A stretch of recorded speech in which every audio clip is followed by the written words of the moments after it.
Hi friends, welcome to GD Law Series. இந்த வீடியோவில் நம்ம என்ன பார்க்க போறோம்னா ரீஅலாட்மெண்ட் பற்றி பார்க்க போகிறோம். ரீஅலாட்மெண்ட் பற்றி ஏன் பார்க்க போகிறோன்னு பார்த்தீங்கன்னா நிறைய பேர் வந்து நான் கேட்ட காலேஜ் ஃபஸ்ட்டு ப்ரிஃபரன்ஸே எனக்கு கிடச்சிருக்கு மேம் சொல்லியிருக்கீங்க. ஆனால் வந்து ஒரு சில பேர் வந்து நான் கேட்ட காலேஜ் கிடைக்கல மேம், எனக்கு ரொம்ப லாங்காக இருக்குது, நான் அட்மிஷன் போடவே முடியாது, ரீஅலாட்மெண்ட் வாங்க முடியுமா நான் அப்படின்னு சொல்லிட்டு கேட்டிருக்கீங்க.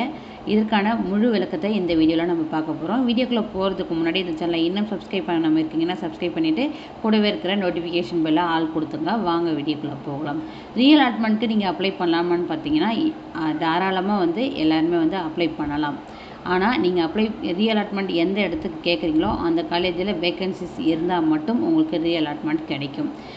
இந்த இயர் பார்த்தீங்கன்னா நிறைய ஸ்டூடெண்ட்டு ரீஅலாட்மெண்ட் கேட்டிருக்கீங்க.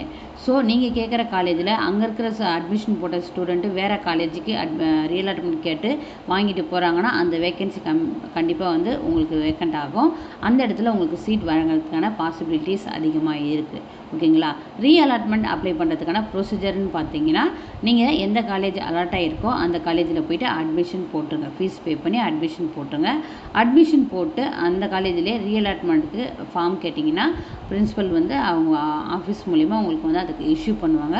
ரீஅலாட்மெண்ட் வந்து ஃபார்ம் ஃபில் பண்ணி நீங்கள் சப்மிட் பண்ணிட்டீங்கன்னா வித்தின் ஒன் அண்ட் ஆஃப் மந்தில் வந்து ரீஅலாட்மெண்ட் கிடைச்சிருக்கா இல்லையான்றதை அந்த காலேஜ் நோட்டீஸ் போலே நீங்கள் பார்த்து தெரிஞ்சுக்கலாம்.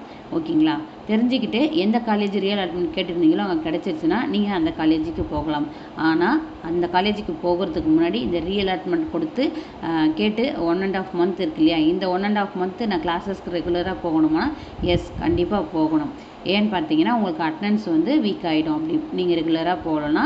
அதே போல் வந்து அந்த 1.5 மந்த்து சிலபஸ்க்கு வந்து கவர் பண்ணுவாங்க இல்லையா, அது உங்களுக்கு வந்து மிஸ் ஆகிடும். ஓகேங்களா? அப்படி நீங்கள் ரீஅலாட்மெண்ட் போடும்போது உங்களுடைய டாக்குமெண்ட் எல்லாமே வந்து அட்மிஷனுக்கு நீங்கள் கேட்ட காலேஜ் கிடச்சிச்சின்னா உங்களுடைய ஒரிஜினல் டாக்குமெண்ட்லாம் அந்த காலேஜுக்கு வந்து பாஸ் பண்ணிவிடுவாங்க, உங்கள் கையில் கொடுக்க மாட்டாங்க. இது ஒரு வே.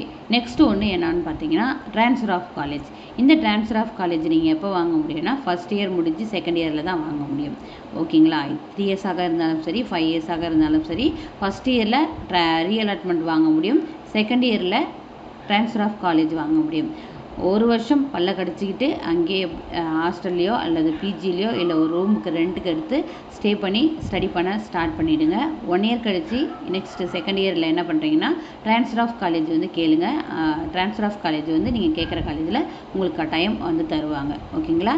தயவுசெய்து ஆர்டர் டவுன்லோட் பண்ண நீங்கள் வேஸ்ட் பண்ணாதீங்க. நிறைய பேருக்கு இந்த ஆப்பர்ச்சுனிட்டிஸ் கிடைக்கல, கதறிட்டு இருக்காங்க, எனக்கு சீட் கிடைக்கல மேம், எனக்கு என்னுடைய ஆம்பிஷனே வந்து லா படிக்கணுன்றது தான் அப்படின்னு.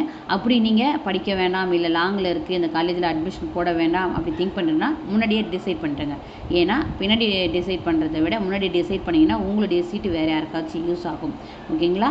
இதுதான் ரீஅலாட்மெண்ட்டுக்கான ப்ரொசீஜர். ஃபுல் இன்ஃபர்மேஷனும் இந்த வீடியோவில் நான் கவர் பண்ணிட்டேன்னு நினைக்கிறேன். இன்னும் உங்களுக்கு டவுட்ஸ் இருக்குன்னா கமெண்ட் பாக்ஸில் கமெண்ட் பண்ணுங்கள். முடிஞ்ச வரைக்கும் வீடியோ மேக் பண்ணி போடுறேன். இந்த வீடியோ உங்களுக்கு பிடிச்சிருக்குன்னு நான் நினைக்கிறேன். வீடியோ பிடிச்சிருந்தா லைக் பண்ணுங்கள், ஷேர் பண்ணுங்கள். தேங்க்யூ. Keep supporting.